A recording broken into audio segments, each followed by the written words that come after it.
अस्सलाम वालेकुम जी। अब हम लेक्चर नंबर 11 शुरू करने जा रहे हैं जो कि मॉड्यूल नंबर 22 पे मुश्तमिल है। यहाँ पे हम देखेंगे ज्योमेट्री ऑफ मैपिंग। ठीक है, यहाँ पे हम दो इम्पॉर्टेंट ज्योमेट्री देखने जा रहे हैं। एक हमारे पास है w इक्वल z की पावर n और सेकंड हम देखेंगे उसका इन्वर्स यानी कि w इक्वल z की पावर 1/n अगर n इक्वल 2 हो। ठीक है, अगर n इक्वल 2 हो w इक्वल z की पावर n तो ये हमारे पास बन जाता है z का स्क्वायर। ठीक है, अगर z हमारे पास हो 1/2 सॉरी 1/n तो ये हमारे पास बन जाता है z की पावर 1/2। ठीक है, यानी कि सिंप्लीफाइड हम जस्ट z का स्क्वायर और z का अंडर रूट, ये दो प्रॉपर्टी यहाँ पे इस टॉपिक में पढ़ेंगे कि इनकी इमेजेस हमारे पास कैसे बनती हैं।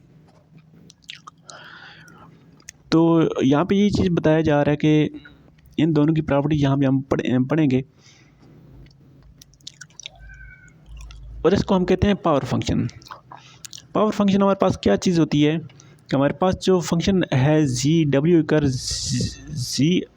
इक्वल हम जो जी लिख रहे हैं इसके ऊपर अगर हम कुछ पावर अप्लाई कर देते हैं जैसे कि 1 या 1/n, तो अगर हम कुछ पावर इसके ऊपर अप्लाई कर देते हैं तो ये हमारे पास पावर फंक्शन बन जाता है।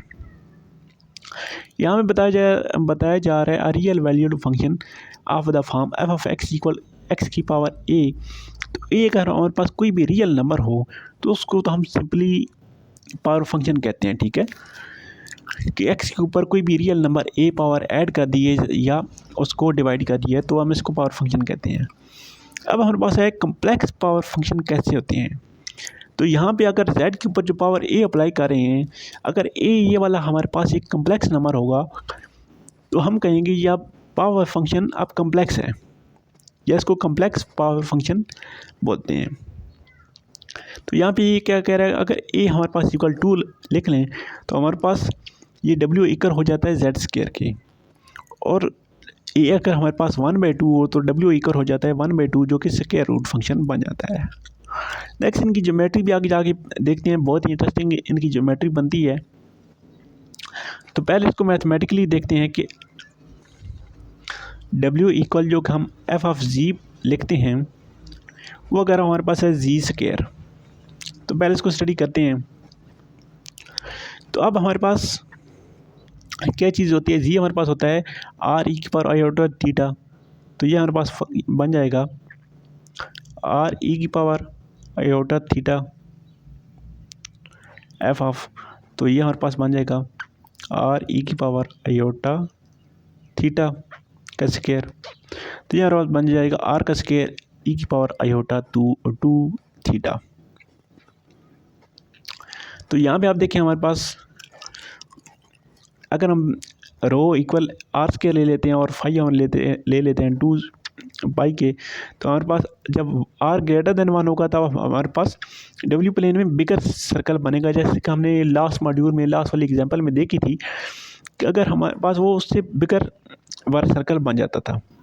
अगर हमारे पास r जो है वो लेस देन 1 होगा तो हमारे पास स्मॉलर सर्कल बनेगा, r इक्वल 1 होगा तो हमारे पास सेम उसी साइज़ का सर्कल बनेगा। ये तीन चीज़ें आपने याद रखनी है। तो यहाँ पे देखें हमारे पास कुछ इमेजेस हैं, ये हमारे पास जी प्लेन है। तो इस जी प्लेन में हम पुट करते हैं थीटा इक्वल 60 डिग्री पुट कर लिया और जी हमने पुट कर लिया जी इक्वल 1 के पुट किया है। तो अब हमारे पास ये पॉइंट यहाँ पे बन रहा है। ठीक है, ये वाला पॉइंट हमारे पास बन गया है। तो अब हमारे पास फंक्शन क्या है, जी का स्क्वायर है। तो जब जी का स्क्वायर डब्ल्यू प्लेन में देखेंगे तो 1 का स्क्वायर तो 1 ही होता है, यानी कि पॉइंट तो चलें 1 ही, इसका रेडियस जो r होगा वो 1 ही बनेगा। सॉरी ये r था, लेकिन इसका जो एंगल है ना 60 का, तो हमारे पास क्या बना था e की पावर आयोटा 2 थीटा, वो डबल हो जाएगा। ये अब 60 की बजाय 120 बन जाएगा, तो ये हमारे पास इसके इमेज यहाँ पे बनेगा 120 पे जाके। ठीक है, जो ये वाला इमेज था ये अब जाके 120 पे बनेगा जब हमारे पास r इक्वल 1 होगा। ठीक है, सर्कल तो सेम ही साइज़ का बनेगा लेकिन एंगल इसका डबल हो जाएगा।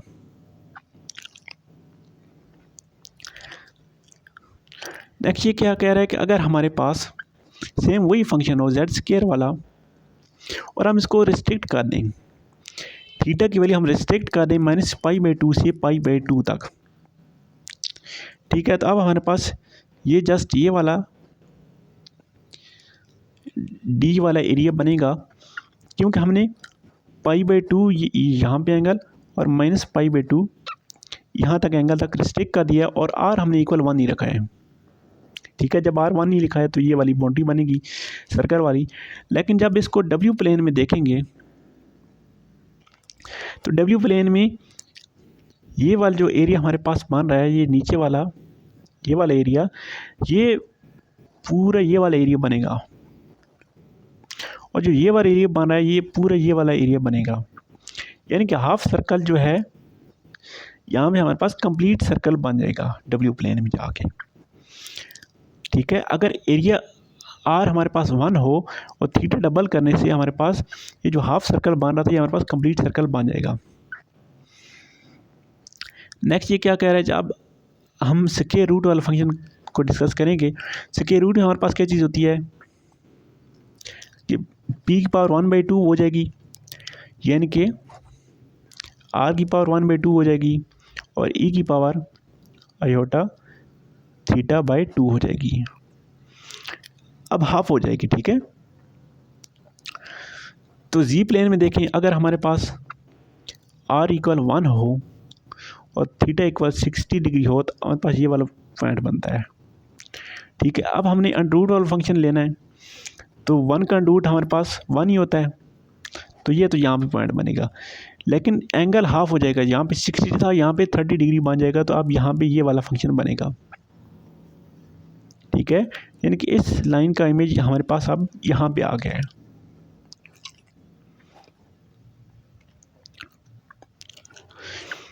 यहाँ पे देखें वही फंक्शन बताया गया है कि अगर हमारे पास सी स्क्वायर वाला फंक्शन अप्लाई करते हैं तो जो हाफ हमारे पास बन रहा होता है ये हमारे पास फुल सर्कल बन जाता है, ये डबल हो जाता है। लेकिन जब अंडर वाला फंक्शन अप्लाई करते हैं तो हमारे पास अगेन वापस वही हाफ सर्कल बन जाता है। नेक्स्ट है जी हमारे पास मैपिंग ऑफ जी स्क्वायर। जैसे कुछ और मैपिंग बताई गई है यहाँ पे हमारे पास, अगर जी प्लेन में हमारे पास है y = b लिखते हैं, तो हमारे पास अगर ये वाली लाइंस बन रही हैं, ठीक है, तो ये हमारे पास जी डब्ल्यू प्लेन में जाके ये वाली लाइंस बन रही हैं, ठीक है। और ये जो वर्टिकल लाइन बनी इनका इमेज यहाँ पे ये वाला बन रहा है, ठीक है।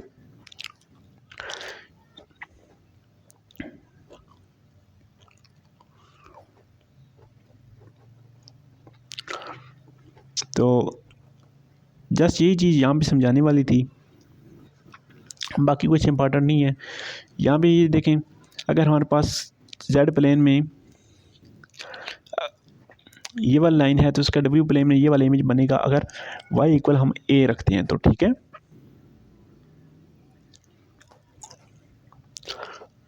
सॉरी x = a रखते हैं, तो जब x = a रखेंगे तो हमारे पास ये वाली लाइन बनेगी जेड प्लेन में और डब्ल्यू प्लेन में ये वाली लाइन बनेगी। तो जब a > 0 होगा तो ये लाइन यहाँ से यहाँ तक ही बनेगी और ये इसका इमेज यहाँ से यहाँ तक ही बनेगा। जब a हमारे पास <0 होगा तो यहाँ ये लाइन यहाँ से नीचे भी आ जाएगी और इसका इमेज भी यहाँ से नीचे आ जाएगा। तो नेक्स्ट है हमारे पास image of horizontal line. The horizontal line, जब यहाँ ये वाली हमने वर्टिकल लाइन पढ़ी थी, अब हम नीचे हॉरिजॉन्टल लाइन पढ़ने जा रहे हैं। हॉरिजॉन्टल लाइन में हमारे पास क्या चीज़ होगी, y = b हो जाएगा। वहाँ पे हमने लिखा था x = a, तो वर्टिकल लाइन इस किस्म की बन रही थी। जब y = b लिखेंगे तो हमारे पास इस किस्म की लाइन बनेगी। तो इसका इमेज देखें, यहाँ पे हमारे पास u में हमने लिखा है y की जगह b लिखा है, तो हमारे पास आ गया x से -b² और v की वैल्यू में आ गया 2xb। तो यहाँ से हमने x की वैल्यू और v की वैल्यू यहाँ से हमने फाइंड कर ली है।